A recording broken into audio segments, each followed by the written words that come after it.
God love me? How can you say God loves me after what's been done to me?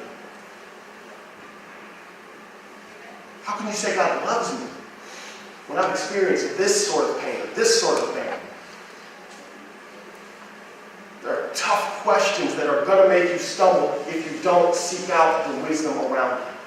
If you don't go to the scriptures and study into things, we're going to have a whole bunch of confused believers here that can't walk confidently in any direction because they've never seen what Scripture has to say about their life. The Great Commission that Jesus gave us when He came back from the dead, before He rose back up into heaven, He said, go and make disciples. Go and teach them what I've taught you. Go and love them the way I've loved you. Forgive them the way I've forgiven you. Do what I did with you with other people. Discipleship is a standard, is a part of Christianity that can't be compromised. Amen. If you're going to follow Jesus, you need to be discipled.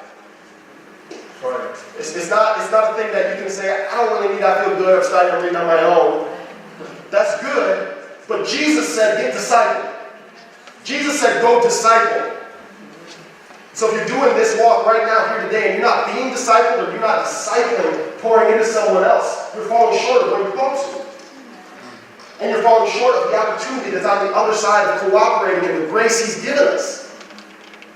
Because He's given us a legal standing before Him that we are forgiven, we are free, 100%, brand new identity. But there is this opportunity now for us to cooperate with that grace. The legal place, the legal position we have before God is perfect, grace-filled, and my son and my daughter approach with confidence.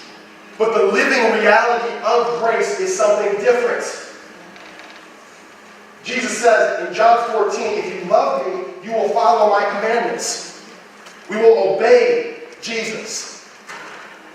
And right, we talk about the legalistic believer. It's not that, man, if we behave, if we follow the commandments, then we're going to get God to love us. God will be committed to me as committed as I am to Him. Right? It's not that. He committed Himself to us 100% 2,000 years ago. We're in if we're in. But Jesus says, if you love me, you will keep my commandments. John 14:15. In verse 21, it says, whoever has my commandments and keeps them, he it is that loves me. He who loves me will be loved by my Father, and I will love him and manifest myself to him. One other text. Do you want to know how God feels about legalism? Do you want to know how God feels about religious preaching without a religious following lifestyle? When Jesus talks to the Pharisees in Matthew 23, He says, for they preach, but do not practice. They tie up heavy burdens, hard to bear, and lay them on the people's shoulders, but they themselves are not willing to move them. They do all their deeds to be seen by others. Woe to you, Pharisees, for you shut the kingdom of heaven in people's faces. You neither enter yourselves nor allow those who would enter to go in. You tithe mint, dill, cumin. You neglected the weightier matters of the law, justice, mercy, and faithfulness. These you ought to have done without neglecting the others. You clean the outside of the cup and the plate, but the inside are full of greed and self-indulgence. You blind Pharisee, first clean the inside of the cup, and then the outside may also be clean. You are like whitewashed tombs. You outwardly appear righteous to others, but within you are full of hypocrisy and lawlessness. Jesus is perfect theology. Jesus shows us the heart of the Father perfectly. Jesus was invisible God made into the flesh. We want to know what God is like. We look how Jesus interacted with certain people, certain situations, certain relational opportunities. What He does with religious Pharisees is He basically calls them out and burns them in front of the crowd. And He's already on the way to the cross. They're already scheming and coming after Him to kill Him, and He knows it. And what He does is He goes up and starts doing 2,000-year-old burns about whitewashed tombs and brood of vipers and you serpents. Those were big things back then. He goes after them aggressively. He's disgusted by the legalism. He cleaned the outside of the cup. He polished up before everybody else. He just cleaned up what's inside. He even says, listen to what they preach. It's good, but don't live like them. Legalism is going to destroy your faith, and I don't want to stand before God and Him say to me, you were legalistic. You tried to follow all the rules, but I never knew you. You went to church consistently. You might even preach a good message from time to time, but you never followed me. You never sincerely committed yourself to me. You never loved me with all of your strength. Cooperating with grace gives us that opportunity to respond in worship and thankfulness. If you're a legalistic believer, repent. Commit yourself to more. Understand that the rules of your behavior isn't going to get you anywhere in this life or in the next. Renew your mind. That's really, if you're legalistic, if those tendencies, if those words that I'm preaching, like I can definitely see myself fall in that direction, if any. Your top priority is renew your mind. Renew your mind. It's not about you, it's about what God has already done. That He has committed Himself to you, and now what we do is we respond to Him. We say thank you. We commit ourselves to you now, God, in thankfulness and in gratitude because you're so worthy. You're so extravagantly good to me. You've accomplished everything that I in my own power could not do. Thank you. Worship Him. Praise Him. If you have legalism in your heart, renew the mind. Renew the mind. Renew your mind. Take thoughts captive. Put it back towards God. If it's the lukewarm tendency, like I got convicted with this week, you want to be a cool Christian, you don't want to let everything go, I can live kind of any way I want because God has forgiven me. Jesus says, repent in Revelation 3. Repent, be zealous away from your lukewarm faith. You're playing in a mud puddle when we could be going to Disney together. Don't settle for what you know. Any good thing, any healthy thing, any growing thing is changing. There is change in your life if you are a follower of Jesus. We are saved, we are righteous before God, but our lifestyle, our cooperating with grace is renewing us day by day. It's renewing our mind day by day. If it's the confused believer, if that's where you can relate, say, yeah, sometimes whatever the most trendy recent message, or trendy recent preacher, or whatever message I last heard about whatever topic, that's what I believe. Anytime anybody asks me about how my faith is going, I give them a word-for-word recap on the last message I heard that I really liked. And it's been the same message for 6 months. And then you hear something new and like, maybe I don't believe that. I'm going to stop saying that to everybody. I gotta find something different. I gotta find a new book to tell everybody about. And there's a confusion because you're not renewing, you're not coming to this word and get your truth from here.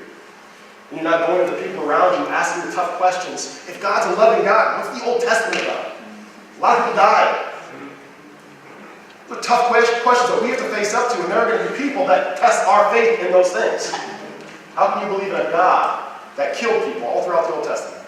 It's a tough question. I'm not going to give you the answer. I'm going to go ask somebody. Go get discipled. Don't be a confused believer. There's more available to you, and there's people who know more than you. And the things you do know, find somebody who you can pour those things into.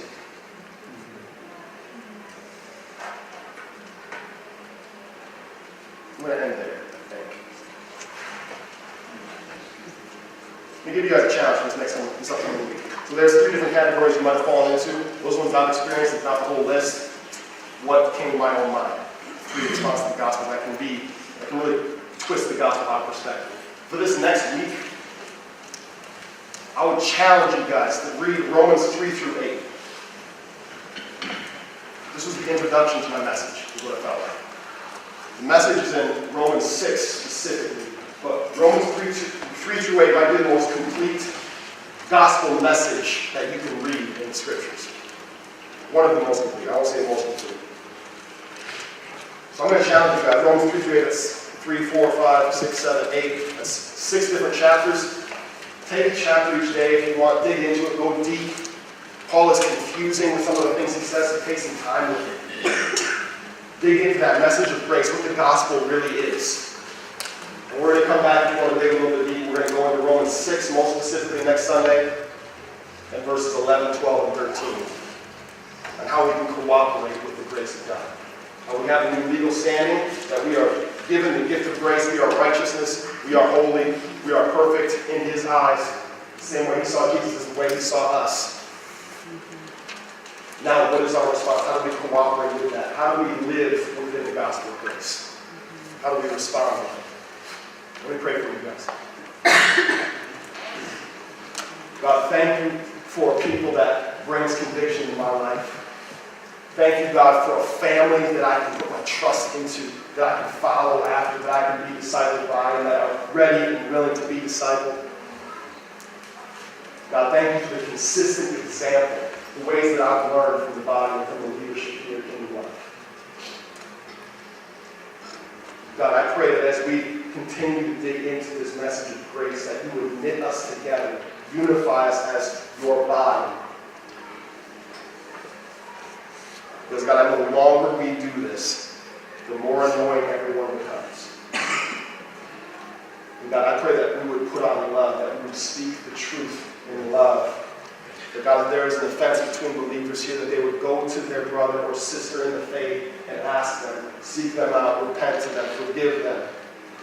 And God, continue to knit us together in unity. And God, not let us put our faith in one another, but continue to renew, staying stable and steadfast to the head of the church, you, Jesus. You do it perfectly. You are always faithful. You will always respond when we ask. So God, I pray that you would continue unify us. Make us a body that's willing to ask the tough questions and dig into the deeper things that the Scripture has for us. God, if our hearts lean towards legalism and rule following, earning your love in some way, God, I pray that you would bring renewal to our minds. That the gift of grace is not by our own doing. That God, you loved us so much, not just to offer mercy and forgiveness, but to give us this gift of grace and this gift of adopting us into your family. You are above and beyond. You love us so much. And God, that means that we get to respond in love to you, in thankfulness and gratitude to you. God, don't let our people be content with a half-hearted commitment to follow you. Let us be zealous for good works, zealous for the deepest waters you have available to us every day. Let us come before you, God, seek out your presence, seek out intimacy with you above everything else. God, I pray you would bring conviction. That everyone here would find someone to disciple them. That's a serious commission from you. That's a serious command from you. This is part of walking with you. Thank you, God, for being so faithful, continuing to build us up. We love you, God. We pray these things in Jesus' precious name. Amen.